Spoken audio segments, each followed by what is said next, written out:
So in this episode, we look back at the highlights we've played through so far that have gotten us to 7th place in the championship table. This is my Football Manager 2022 save as Sheffield Wednesday.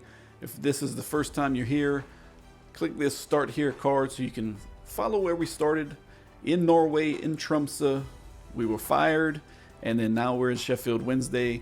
We've been promoted, and now we're battling in the championship. So make a quick little journey, go back there, hit Start Here, and watch all the episodes. So let's get into this one. So we have a look at our squad. Deli Bashiri is our leading goal scorer, along with Jordan Clark and Sebastian Soto with 2 apiece. We have a few guys with 1 assist and some other guys with goals. Everyone seems to be gelling together since last season. Ability, we have 4 4-star players and a bunch of 3.5. And then on potential, we have this team has a ton of potential. It's on us and the coaching staff to develop these guys to reach this potential. Lucas Schneller can be 4.5. Baptiste 4.5. Deli Bashiri and Baxter could be 4.5. We could have 2 goalkeepers who are 4.5 stars. Of course, we would be selling one and we wouldn't be keeping 2 great goalkeepers like that. Tactically speaking, we are going with a positive 4-2-3-1. Soto at the top, Rudinko and Ward at winger. Gomes, who we're going to take a look at real quick after we look at this, because we just brought him in from Stoke, I believe, in the transfer window. Bashiri and Baptiste in midfield, and then Purrington, Johnston, Stewart, and Lawrence Gabriel in the back, and Baxter in goal. So we'll take a look at Gomez, 25-year-old winger who can play pretty much all of the midfield spots for us, and striker if needed. Great crossing, dribbling, finishing, first touch, passing technique, flair, acceleration, agility.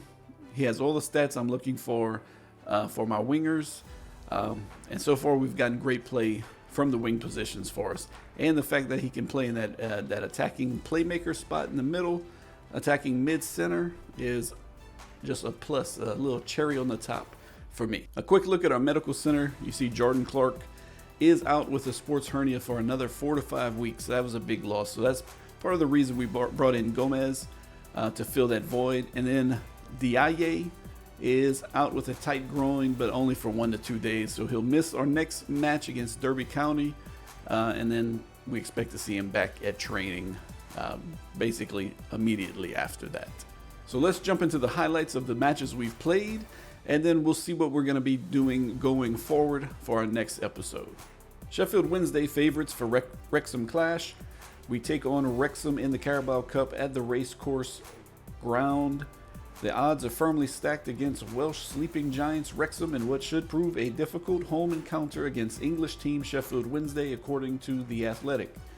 Sheffield Wednesday went into the season's EFL Cup expecting to at least reach the next round and face disappointing their expectant supporters if they are unable to make it that far. Team news: Wrexham will definitely be without Tom White, who has damaged cruciate ligaments, and Sheffield Wednesday have no real selection problems going into the game. Advanced forward Aaron Presley gave Sheffield Wednesday the lead with a fine header from point-blank range in the 17th minute to make it 1-0 Sheffield Wednesday.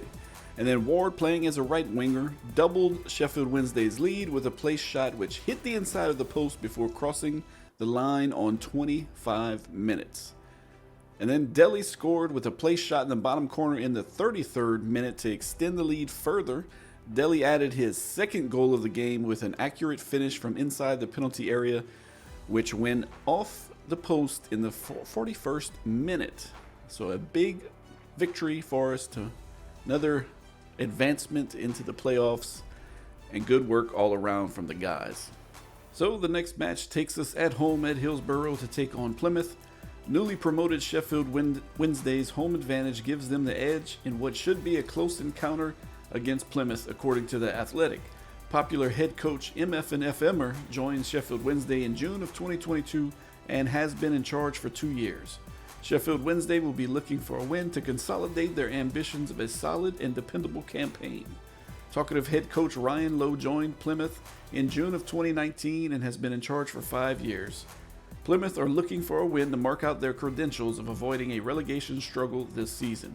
Team news: Sheffield Wednesday has no real selection problems, and Plymouth may not risk Randall Williams, who is recovering from a twisted ankle. Things did not get off to a good start for Plymouth as advanced playmaker Shannon Baptiste seized on an error by Josh Sheehan to score a place shot into the bottom corner to make it 1-0 Sheffield Wednesday. Pressing forward, Ryan Hardy equalized for Plymouth in the 18th minute with a precise lob over the goalkeeper. And that's how this one ended for today. And now we head to the Den to take on Millwall. Sheffield Wednesday go into this away game with every chance of walking away with something against slight favorites Millwall, according to Planet Football. Popular head coach MF Immer joined Sheffield Wednesday in June 2022 and has been in charge for 2 years. Sheffield Wednesday will be looking for a win to consolidate their ambitions of a solid and dependable campaign. Current head coach Michael O'Neill joined Millwall in April of 2024 and has been in charge for only 5 months. Millwall are looking for a win to mark out their playoff credentials this season. Team news: neither team have any real selection worries going into this game. Inverted winger Joe Rankin Costello gave Millwall the lead with an accurate finish from inside the penalty kick area in the 27th minute. Rankin Castillo added his second goal of the game with an accurate finish in the 47th minute to make it 2-0 Millwall. And then Sebastian Soto's 92nd minute strike proved the only consolation for Sheffield Wednesday. Sheffield Wednesday have dropped 3 places to 11th now. Sheffield Wednesday is set for a Steel City Derby clash as we head to Bramall Lane in the Carabao Cup to take on Sheffield United. Premier League: Sheffield United are clear favorites in this home encounter, but will still have to make sure they do a professional job against newly promoted Sheffield Wednesday. Sheffield Wednesday need to progress beyond the current stage in order to live up to minimum expectations in this season's EFL Cup. Sheffield Wednesday beat Wrexham to get this far. Sheffield United will be without Ivan Toney, who is suspended. That is a huge loss for Sheffield United. And Sheffield Wednesday have no real selection problems going into the game. Ryan Brewster gave Sheffield United the lead with a close-range volley in the top corner in the 66th minute. And Jakin Davenport equalized for Sheffield Wednesday in the 80th minute with a tidy finish into the bottom right corner from 15 yards. And there's your equalizer. And then we headed to penalties, and in the penalty shootout that followed, it was left to Kwame Poku to keep a cool head and smashed home the winning penalty for Sheffield United, and they win the first Steel City Derby. Sheffield Wednesday head to Brentford Community Stadium to take on Brentford. They are the clear favorites in this home encounter, but still have to make sure they do a professional job against newly promoted Sheffield Wednesday. Level-headed coach Philip Koku joined Brentford in July of 2023 and has been in charge for 14 months. Brentford are looking for a win to mark out their playoff credentials this season. Brentford have no real selection problems going into this one, and Sheffield Wednesday may not risk Liam Walsh, who is recovering from a tight thigh. Dara O'Shea gave Brentford the lead with a volley from the 6-yard area, which found the back of the net after hitting the post in the 55th minute. Sheffield Wednesday's equalizer came through Rudinko as he seized on Dara O'Shea's mistake to score a freak goal. Jordan Clark then clinched a late winner on 82 minutes with a mighty header from within the 6-yard box. Clark's impact delighted the fans with his late goal.